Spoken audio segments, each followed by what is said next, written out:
Existe una tablilla sumeria catalogada en un museo de Europa Central durante más de 80 años bajo una denominación errónea que describe algo que, según los escribas sumerios, ya estaba entre ellos. No es un monstruo, no es un demonio como solemos imaginar a los demonios. Algo peor, algo que se parecía exactamente a una persona. Caminó entre la gente, hablaba como la gente, y no se distinguía de ella salvo por 7 cosas específicas, 7 marcadores, 7 maneras de saberlo. La tableta los enumera por número: primer marcador, segundo marcador, tercer marcador, y así sucesivamente hasta el séptimo. Cada una de ellas es una señal física o de comportamiento que un escriba sumerio consideró lo suficientemente fiable como para anotarla y conservarla. Cada una de ellas es del tipo de cosa que solo tendría sentido si la persona que la escribe realmente la hubiera visto, la hubiera buscado, si en algún momento de su vida hubiera necesitado saberlo. La tableta también le da un nombre al objeto, y el nombre, cuando finalmente se tradujo, no era el nombre de un dios, no era el nombre de un espíritu. Era un término compuesto que significaba, aproximadamente, aquel que llega vistiendo la apariencia de una persona, aquel cuyo interior no coincide con el exterior, el portador, la piel, el ser que adopta forma humana y se mueve por la ciudad como si perteneciera a ella. Durante casi un siglo, nadie en la axiología académica tomó en serio la tablilla como descripción de una entidad real. La interpretación predominante era que se trataba de un texto ritual, una advertencia ceremonial, algo que un sacerdote podría leer en voz alta para asustar a los malhechores y obligarlos a confesar. La idea de que la tablilla describiera algo real y lo hiciera con la voz tranquila y metódica de una persona que enumera las características observables de algo real no se tuvo en cuenta hasta que una nueva traducción realizada por un equipo de investigación de una universidad de los Países Bajos estableció algo que cambió por completo la interpretación. El escriba que escribió la tablilla la firmó con su propio nombre y, debajo de su firma, escribió una segunda línea, cuya correcta interpretación llevó 18 meses, ya que la combinación de signos era poco común y nunca se había visto antes en esa configuración exacta. La línea leída en la traducción al inglés más cercana es la siguiente: esto es lo que vi con mis propios ojos. Esto no es una historia. Esto es una advertencia para quienes vengan después de mí. Esta es la historia de esa tableta. ¿Qué son realmente los 7 marcadores? Como decían los sumerios, que se podía saber si la persona que estaba de pie a tu lado no era en realidad una persona.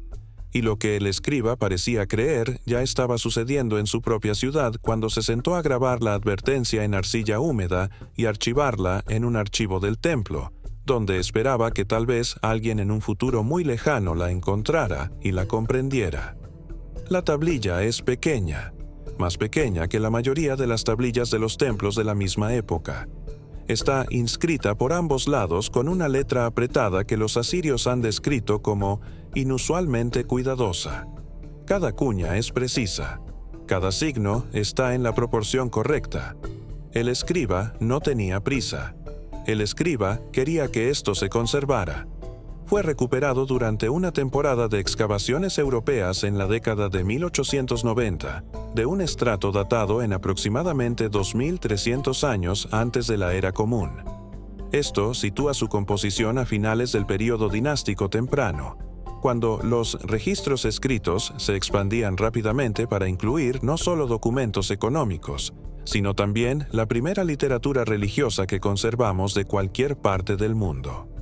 Fue hallado en una habitación que parece haber sido un archivo privado anexo a un templo y, a su llegada, fue catalogado bajo el epígrafe de conjuros rituales contra los espíritus malignos.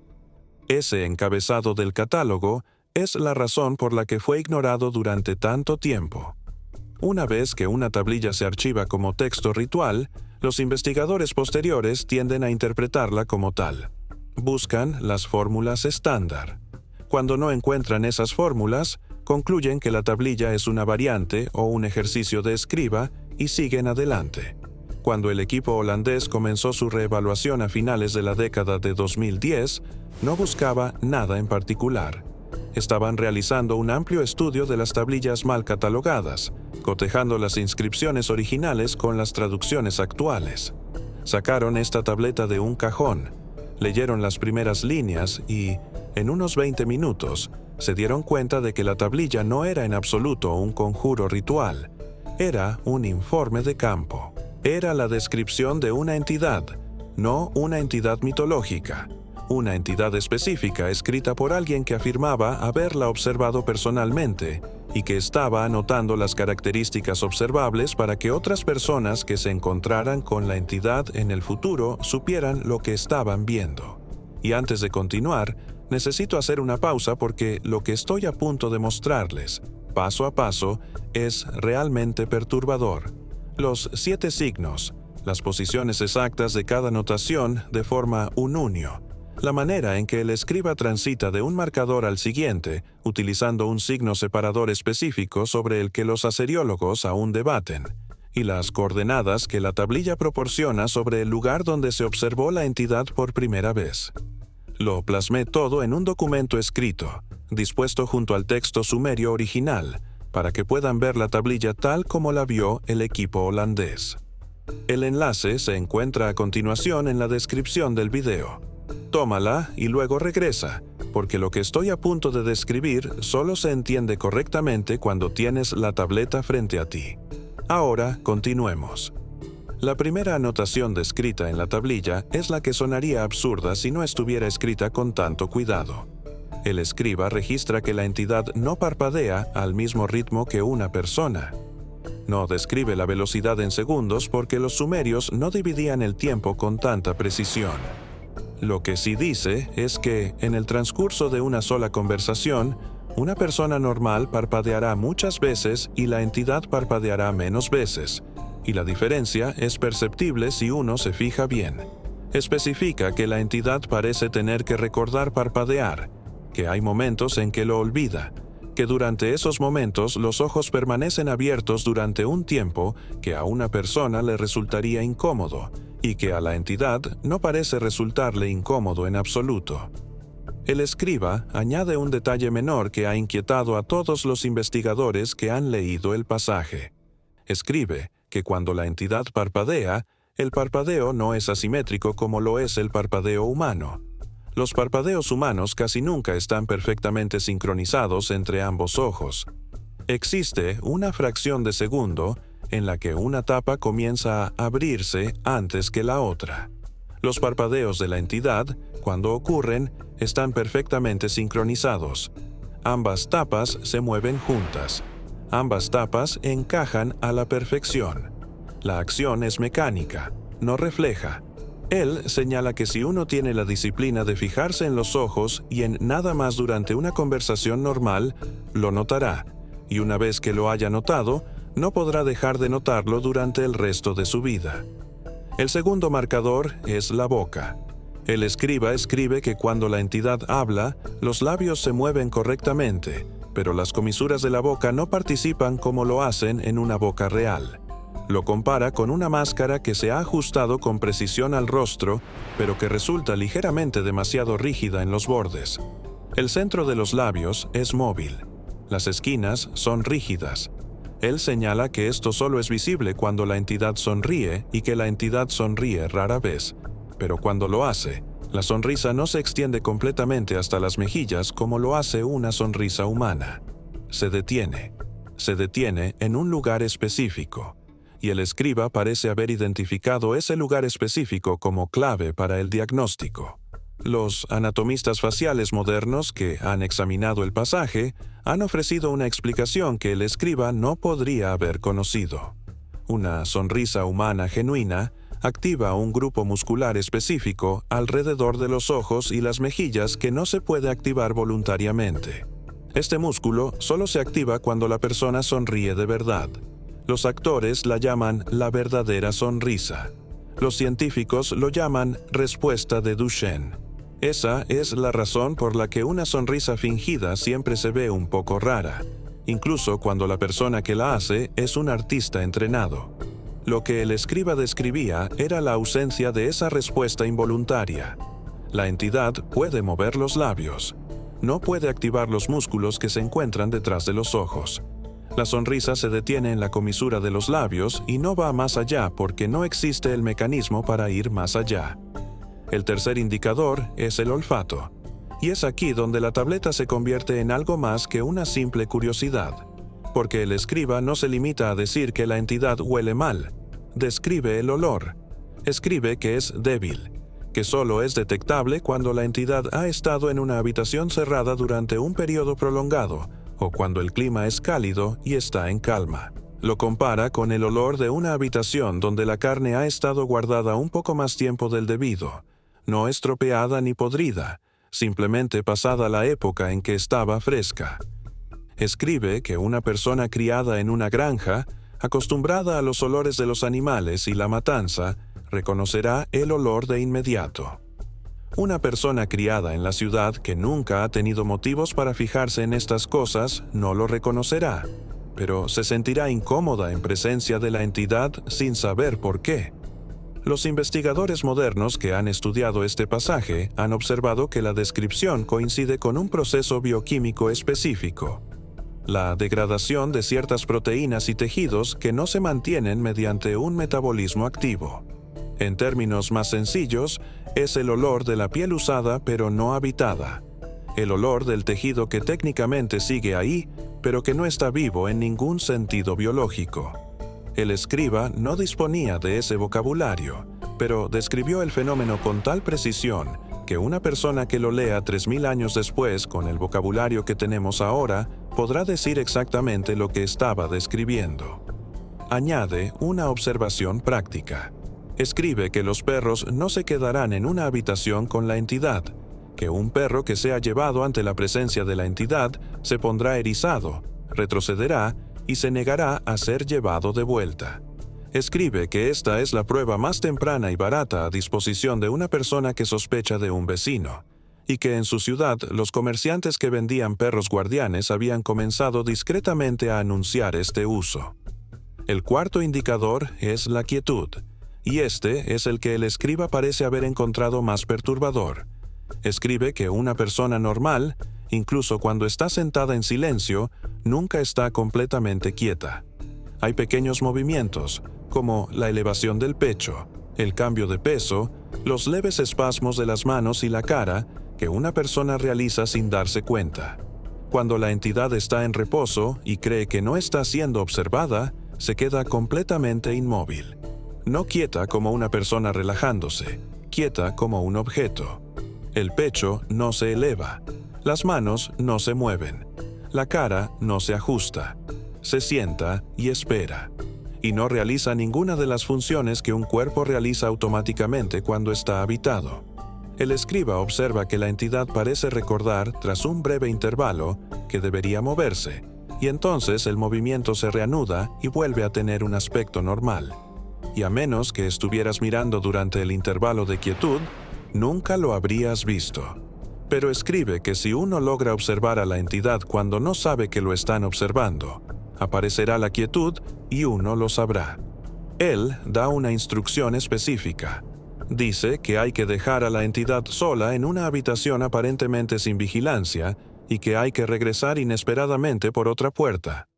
La primera fracción de segundo antes de que la entidad se haya ajustado es el momento en que se hace visible la quietud. Es la misma técnica que utilizan los investigadores modernos para estudiar qué hace un animal cuando cree que no está siendo observado. Excepto que el escriba no estaba estudiando un animal. Estaba estudiando algo que parecía una persona. Y había aprendido, a través de lo que debió ser una observación repetida, que el uso tiene un estado apagado y un estado encendido, y que el estado apagado es el estado que lo delata. Antes de pasar al siguiente marcador, deténgase un momento porque lo que acaba de escuchar sobre el cuarto marcador es la pieza que lo cambia todo. La quietud es el rasgo que más dificultades ha tenido que superar para explicar a los investigadores modernos. Porque, a diferencia de los ojos, la boca o incluso el olfato, La quietud es una ausencia total de los procesos involuntarios que hacen que un cuerpo vivo parezca vivo. Pero la frase sumeria específica para esa quietud, el signo compuesto que el escriba usó para describirla, está escrita íntegramente en el documento que se enlaza a continuación, junto con la posición original de la tablilla y los 3 signos exactos utilizados. Es necesario verlo en sumerio para comprender por qué el escriba lo consideraba el marcador más fiable de los 7. Tómate unos segundos, coge el documento y vuelve. El enlace está en la descripción. El código QR aparece en tu pantalla porque los 3 marcadores restantes son los que explican qué es lo que la entidad está haciendo aquí. El 5.º símbolo es el reflejo, y este es el que se ha convertido en el más famoso de los signos tradicionales en el folclore moderno de todo el mundo.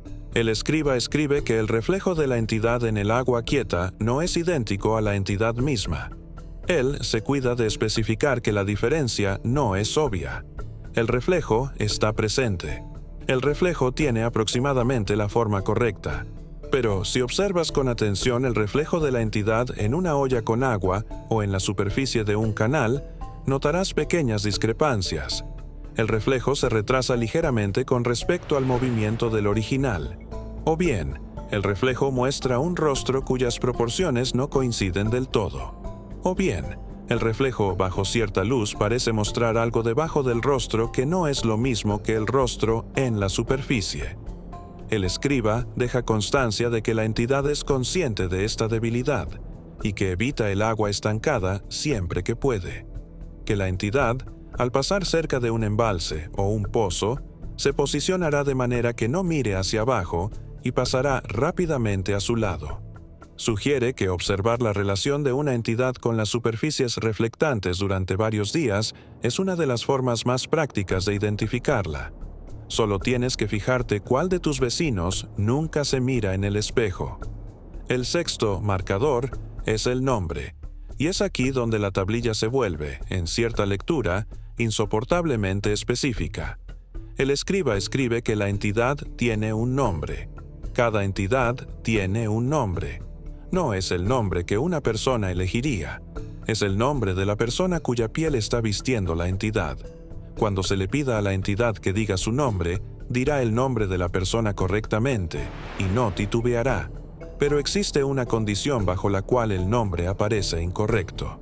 El escriba escribe que si se le pide a la entidad que diga su propio nombre 3 veces seguidas rápidamente y sin pausa, la tercera vez que lo diga contendrá un error, una sílaba omitida, un cambio de acento, una pronunciación que no coincide con la pronunciación que la persona usaba cuando estaba viva.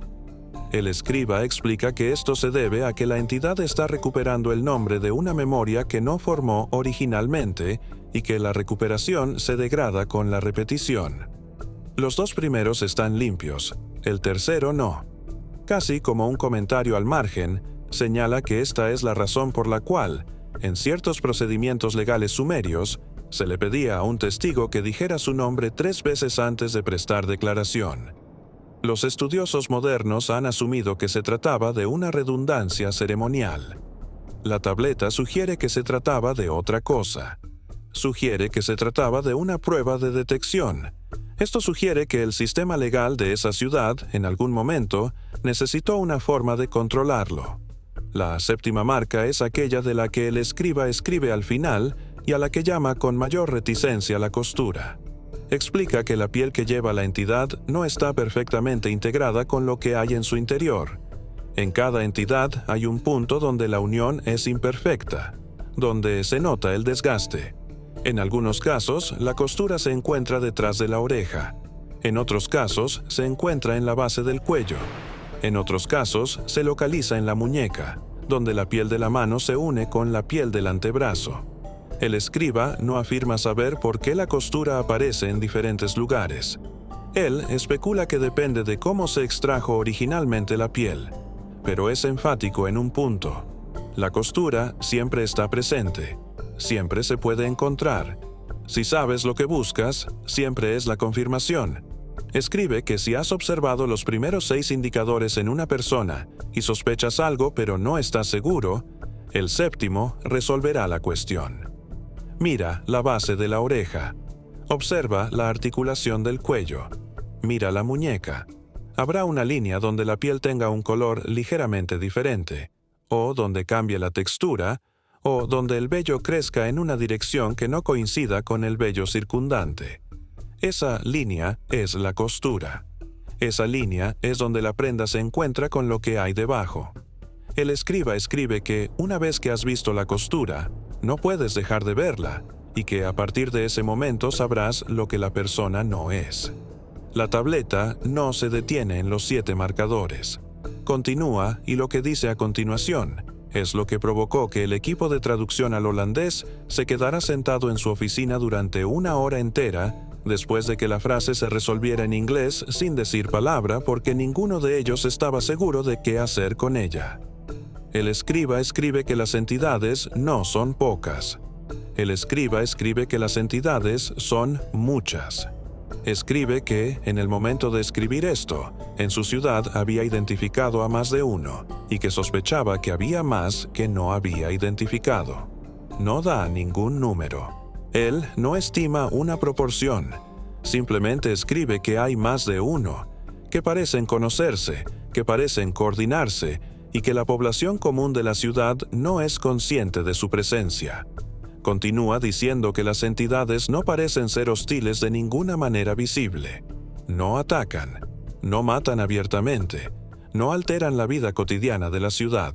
En cambio, ocupan cargos de autoridad discreta, cargos que implican acceso a información, a rutas comerciales o a los archivos del templo. Escribe que las entidades parecen estar observando, recopilando información e informando a algún otro tercero cuya identidad no revela. Y escribe que la razón por la que está grabando esta advertencia en arcilla es porque ha llegado a creer que estas entidades no tienen su origen en la Tierra, que vienen de otro lugar, que lleguen de alguna manera no lo entiende, que toman la piel de una persona, generalmente de alguien que ha muerto recientemente, pero a veces de alguien a quien se le ha hecho morir, y que caminan entre la gente vistiendo esa piel durante el tiempo que sea necesario para completar la tarea que se les encomendó. Luego se marchan y son reemplazados por otra entidad que lleva otra apariencia y realiza un trabajo similar. Esta afirmación, si fuera la única de su tipo en el corpus sumerio, podría descartarse como la pesadilla personal de un escriba. Pero no es la única afirmación. En fragmentos recuperados de otras ciudades del mismo periodo, aparecen advertencias similares. Una tablilla de Uruk menciona a aquellos que llegan sin haber llegado. Una tablilla de Lagash menciona a aquellos cuyo interior no es su exterior. Una tableta de Nippur, archivada bajo un epígrafe diferente, menciona una clase de personas que deben ser verificadas mediante la prueba del nombre. Cada una de estas referencias, individualmente, es ambigua. Lean juntos. Sugieren que la preocupación que nuestro escriba estaba registrando no era exclusiva de él. Era una preocupación compartida. Era un problema conocido. Era algo que la clase sacerdotal de las ciudades sumerias conocía, comentaba entre sí y transmitía a través de las escuelas de escribas como parte de la formación que recibía cada aprendiz. El entrenamiento no sobrevivió. El conocimiento se fue desvaneciendo cuando cerraron las escuelas, cayeron las ciudades y las tablillas quedaron enterradas bajo 3000 años de arena.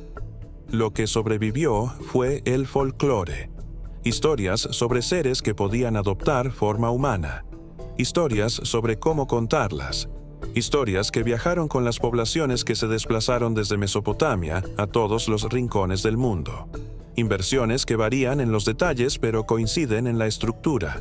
El ser que viste la piel de una persona aparece en la tradición navajo, en los relatos del skinwalker, en la tradición escandinava, en el HDRA cuya espalda es hueca, en la tradición japonesa, en el naprao cuyo rostro no es un rostro, en las historias de niños cambiados de las Islas Británicas, en las que un niño es reemplazado por algo que se parece al niño pero no lo es, y en las que se aconseja a los padres que estén atentos a señales específicas. Señales que, al enumerarlas, se corresponden con una precisión asombrosa con los 7 marcadores de la tablilla sumeria: los ojos, la quietud, el reflejo, el nombre.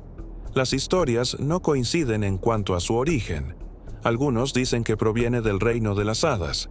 Algunos dicen que es el mundo de los muertos.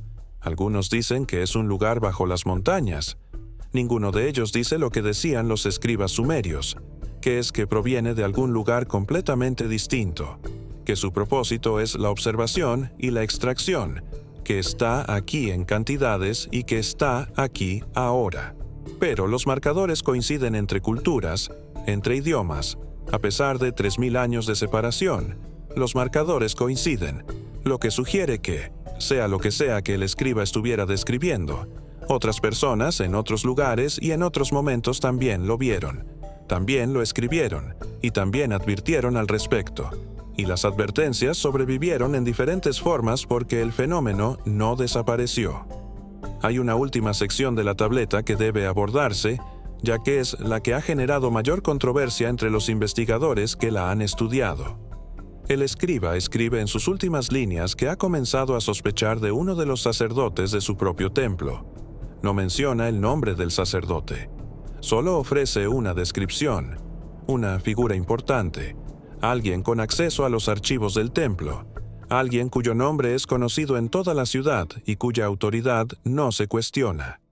El escriba escribe que ha estado observando a esta persona durante algún tiempo, que ha detectado 4 de las 7 señales y que su certeza va en aumento. Escribe que, si se confirman sus sospechas, no sabe qué hará. No hay nadie a quien pueda contárselo con seguridad, y su último acto antes de que le ocurra algo será guardar esta tableta en un lugar donde algún día pueda ser encontrada. Se encontró la tableta. Fue descubierto por un equipo de excavación europeo en la década de 1890. Fue catalogado bajo el encabezado equivocado. Estuvo guardado en un cajón durante 120 años. Y entonces, a finales de la década de 2010, un equipo de investigación holandés lo recuperó. Lo leyó correctamente por primera vez y comprendió de qué nos había estado advirtiendo el escriba, qué había visto en su propia ciudad, en su propia vida, caminando por ahí con la piel de alguien que había conocido. No hay forma de verificar la afirmación del escriba sobre el sacerdote. No se proporciona el nombre. La ciudad está en disputa. El archivo ha desaparecido. Lo que queda es la tablilla, las 7 marcas y la línea firmada en la parte inferior que dice que esto es lo que vio con sus propios ojos. Esto no es una historia, sino una advertencia para quienes vengan después de él.